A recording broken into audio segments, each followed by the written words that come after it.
বাবা দেখো, উঠোনে একটা বাঘ আছে। টিম, গল্প বানানো বন্ধ করো। বাঘ শুধু উঠোনেই দেখা যায় না। কিন্তু বাবা ঠিকই বলেছে, ওখানে একটা বাঘ আছে। কি?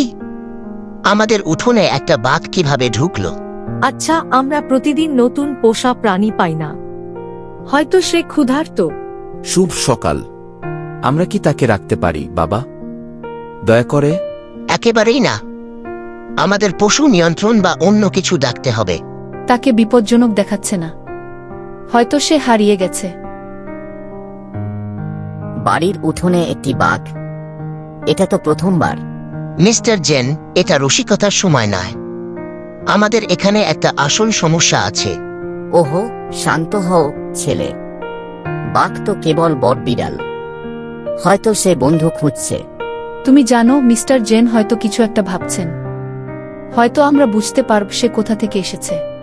দেখো, সে বন্ধুত্বপূর্ণ। চলো ওর নাম বাঘিরা রাখি। আমার এটা পছন্দ, বাগিরা। ঠিক আছে, ঠিক আছে, কিন্তু আমরা তাকে রাখতে পারি না। আমাদের খুঁজে বের করতে হবে সে কোথায় ছিল। হুম, আমি শুনেছি সার্কাস শহরে এসেছে, হয়তো সে সেখান থেকে পালিয়ে গেছে। এটা যুক্তিসঙ্গত। আমাদের তাদের ফোন করা উচিত এবং দেখা উচিত যে তারা একটি বাঘ হারিয়েছে কিনা। কিন্তু যদি তারা তার সাথে ভালো ব্যবহার না করে, যদি সে এখানে আরো খুশি হয়, হয়তো আমরা সার্কাসে তার সাথে দেখা করতে পারি।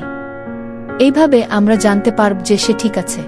আমি এই মানুষগুলোকে পছন্দ করি।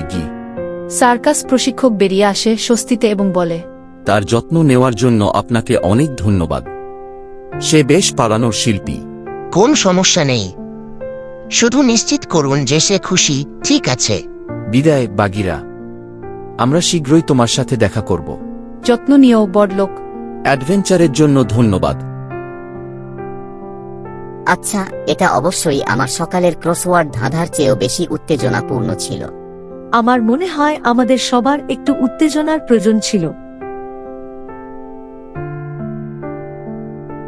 আমি তাকে মিস করব। কিন্তু আমরা তাকে আবার দেখতে পাব, তাই না? সার্কাসে অবশ্যই আমরা দেখব, এবং আমরা নিশ্চিত করব যে সে খুশি এবং তার যত্ন নেওয়া হচ্ছে।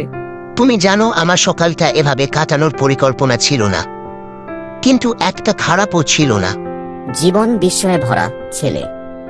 তুমি কখনই জানো না তোমার উঠোনে কি ঘটতে পারে।